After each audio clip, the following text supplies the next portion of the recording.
तो आज हम लोगों को बात करना है Ohm's law in vector form के बारे में, यानी कि ओम्स लॉ का वेक्टर फॉर्म देखना है, जो कि क्या है।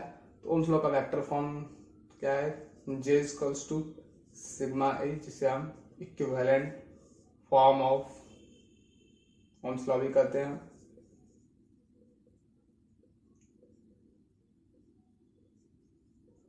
Equivalent form of Ohm's law भी कहते हैं, ठीक है।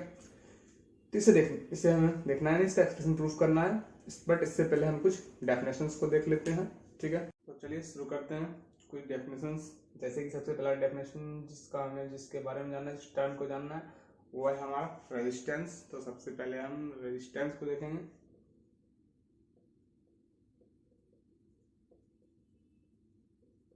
इसी को इलेक्ट्रिकल रेजिस्टेंस भी बोलते हैं। तो रेजिस्टेंस क्या है, तो किसी भी ऑब्जेक्ट का या कंडक्टर का प्रॉपर्टी है जो अपोज करता है इलेक्ट्रिक करंट को पास होने से, ठीक है।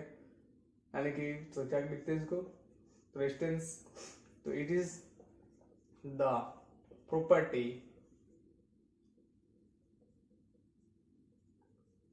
Of A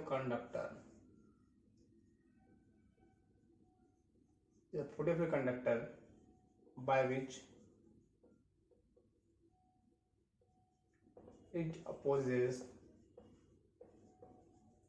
the flow of current, ठीक है। जिससे ये अपोज करता है क्या, करंट के फ्लो का। यानी किसी भी कंडक्टर का, यानी वो चाहे कोई भी किसी टाइप का कंडक्टर हो, सभी कंडक्टर्स में यह प्रॉपर्टी होता है कि वो क्या करते हैं, तो वो अपने से होकर जाने वाले इलेक्ट्रिक करंट को अपोज करता है। दैट मीन्स कि वो इलेक्ट्रिक करंट को अपने से होकर किसी भी पार्ट में नहीं देता है। और ये क्यों होता है, तो हम जानते हैं कि किसी भी कंडक्टर में पॉजिटिव आयंस रहती है, और जब इसके दोनों पॉइंट के बीच में हम पोटेंशियल डेवलप कराते हैं, तो यहाँ से इलेक्ट्रॉन्स क्या होता है, इलेक्ट्रॉन्स इस तरफ फ्लो होना चाहता है, जिसके कारण से इलेक्ट्रॉन्स क्या होता है, टकराता है, और इसके ये कॉलिजन के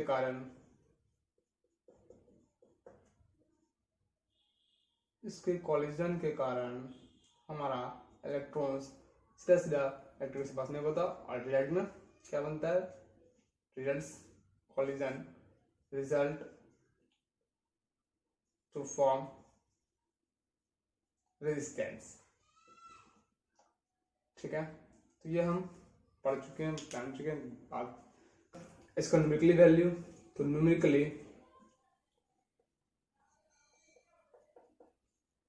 resistance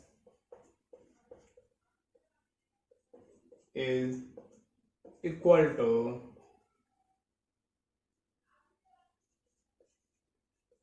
ratio of V and I, that is R is equals to V by I, ठीक है। ये हमारा देता है। ऐसा यूनिट का बात किया जाए, तो ऐसा unit of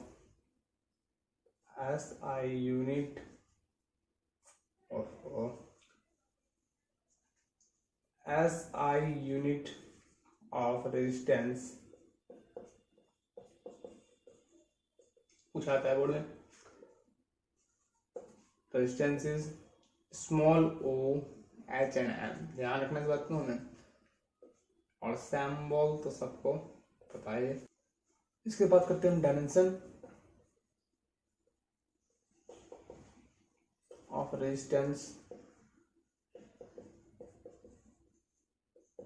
dimension of resistance is, हम लिख लेते हैं m पे 1, l पे 2, t inverse 3 and a inverse 2। अब इसका कैलकुलेशन देखना है, तो कैसे की कैलकुलेशन देख लेते हैं। Calculation for dimension of r, ठीक है। तो देखिए, तो चूंकि r इक्वल्स टू क्या है हमारा, v बाय आई है, ठीक है। और v क्या होता है, तो भी हमारा पोटेंशियल डिफरेंस है जो कि वर्क पर चार्ज होता है, यानी कि इसका यूनिट जूल पर कूलम और करंट का यूनिट है हमारा एम्पियर। जूल किसका यूनिट होता है तो हम जानते हैं जूल एनर्जी का यूनिट है, ठीक है। इसलिए आप एनर्जी यानी कि वर्क तो जूल का यानी कि आप लिख लीजिए joule by ampere into coulomb, ठीक है। अब यहाँ से हम जूल के लिए क्या लिख सकते हैं, जूल यानी वर्क का डायमेंशन लिख देते हैं, तो वर्क का डायमेंशन क्या हो जाएगा एम एल स्क्वायर 3/2 होगा, ठीक है। और इधर एम्पियर तो हमारा है ही। अब कूलम किसका यूनिट होता है, चार्ज का होता है, तो चार्ज का कूलम होता है, तो चार्ज का ऐसा डायमेंशन क्या होता है, चार्ज का डायमेंशन होता है ए टी इनवर्स, ठीक है, ए इंटू टी, तो 80 होता है, ठीक है। अब यहाँ से हमारा क्या आया, तो यहाँ से हमारा आया M L square T inverse 2 और इधर ए पे पावर 2 नीचे है, साथ में टी पे पावर 1 है, तो जो कि क्या लिखा गया पूरा तब, तो ये पूरा लिखा गया हमारा एम पर 1 एल पे 2, ठीक है। टी इनवर्स 3 हो जाएगा क्योंकि ये टी ऊपर जाएगा तो पावर माइनस में ऐड हो जाएगा, और फिर ए इनवर्स 2, ठीक है। तो ये हो गया हमारा डायमेंशन का कैलकुलेशन किसका, रेजिस्टेंस का, ठीक है। इसके बाद हम बात करेंगे कॉज ऑफ रेजिस्टेंस। तो जैसा कि हम लोग देख चुके हैं कि कॉज ऑफ रेजिस्टेंस किस कारण से होता है, तो जब भी किसी भी पोटेंशियल सोर्स से हम इलेक्ट्रिक कंडक्टर को कनेक्ट करते हैं तो क्या होता है, तो कंडक्टर के दोनों एंड्स के बीच नेगेटिव एंड्स के साइड से इलेक्ट्रॉन्स फ्लो होना शुरू होती है पॉजिटिव एंड्स की तरफ, due to difference in between the ends in potential difference, ठीक है। तो जैसे ही दोनों एंड के बीच पोटेंशियल डिफरेंस मेंटेन होता है तो इलेक्ट्रॉन्स मूव करना शुरू करती है पॉजिटिव से नेगेटिव एंड की तरफ विथ वेलोसिटी वीडी, यानी कि वीडी वेलोसिटी से मूव करना शुरू करती है। तो जब ये मूव करना शुरू होती है तो इन इलेक्ट्रॉन्स का कंडक्टर के अंदर जो भी एटम्स हैं या आयंस हैं उनके बीच क्या होता है, कोलिजन होता है, और ये कोलिजन होने से क्या होता है, इलेक्ट्रॉन्स फ्रीली मूव नहीं कर पाती है, ठीक है।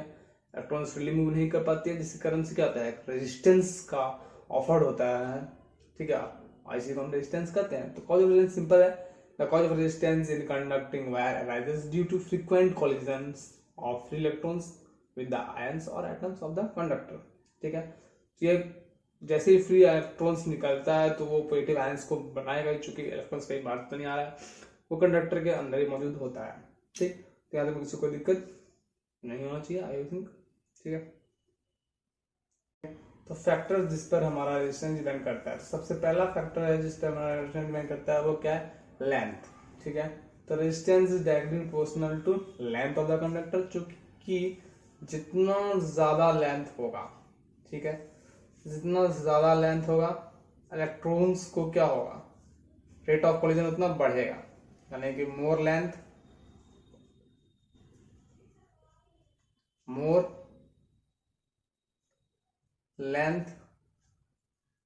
मोर रेट ऑफ कोलिजन, ठीक है। सो मोर रेजिस्टेंस, ठीक है, जितना ज्यादा लेंथ होगा उतना ज्यादा इलेक्ट्रॉन्स को पॉजिटिव आयंस से कोलिजन करना पड़ेगा, और उसके कारण से उतना ज्यादा हमारा क्या होगा, उतना ज्यादा हमारा रेजिस्टेंस जनरेट होगा, ठीक। सेकेंड बात करते हैं हम इसके ऊपर, सेकेंड रेजिस्टेंस जो है वो क्या होता है, इनवर्सली प्रोपोर्शनल है किसके, एरिया ऑफ क्रॉस सेक्शन के, ठीक है। यदि एरिया ऑफ क्रॉस सेक्शन को बढ़ा दिया जाए, ठीक है, लेंथ वही है लेकिन एरिया ऑफ क्रॉस सेक्शन को बढ़ा दिया गया तो फिर क्या होगा, तो इलेक्ट्रॉन्स को पास होने के लिए क्या होगा, ज्यादा स्पेस मिलेगा, जिसके कारण से क्या होगा, इलेक्ट्रॉन्स फ्री पास होगा, ठीक है। तो more area of cross section, less collision and hence less resistance, ठीक है। उसके बाद हम बात करेंगे नंबर थर्ड पॉइंट पे, जो कि है हमारा कि क्या अलग अलग मटेरियल का रेजिस्टेंस अलग अलग होता है, ठीक है। तो नंबर थर्ड पॉइंट होता है कि resistance of conductor depends on the nature of material and temperature पे भी, as from Ohm's law। ठीक, तो रेशियो ऑफ कंडक्टर डिपेंड करता है नेचर ऑफ मटेरियल, कैसा मटेरियल है हमारा, आयरन है, कॉपर है, ठीक है। उसके बाद टेम्परेचर कितना है। ठीक, हमें रेजिस्टिविटी का रिलेशन निकल के दिखाना है। तो रेजिस्टिविटी का रिलेशन हमारे पास क्या है, तो rho equals to m by n square tau. ये रिलेशन है, ये रिलेशन हमें प्रूफ करके देखना है, निकालना है इस रिलेशन को, रेजिस्टिविटी का रिलेशन। तो रेजिस्टिविटी का रिलेशन आया कहाँ से, तो चूंकि हमको पता है r इक्वल्स टू, ये तो हम प्रूफ किया, rho L by, that means कि रो इक्वल्स टू, ठीक है, विच इम्प्लाइज हमारा रो इक्वल्स टू क्या, तो rho equals to R A by L, ठीक है, होगा ना, कैसे हो गया लो, तो R into A equals to rho L R, ठीक है। तो हमें इस रिलेशन को प्रूफ करना है, तो यानी कि हमें रेजिस्टेंस के रूप में निकाल कर दिखाना होगा पहले। तो चलिए, तो जैसा कि हम जानते हैं कि हमारे पास क्या है, तो एज आर इक्वल्स टू हम लोग देख चुके हैं वी बाय आई, और इस वी बाय आई को प्रूफ किए थे हम लोग, पीछे एक रिलेशन निकाल के दिखाए थे, M by L into A N E square tau, ठीक है। तो ये हम लोग रेजिस्टेंस का रिलेशन प्रूफ कर चुके हैं। और सो आर हमारा किसके बराबर होता है, also R equals to M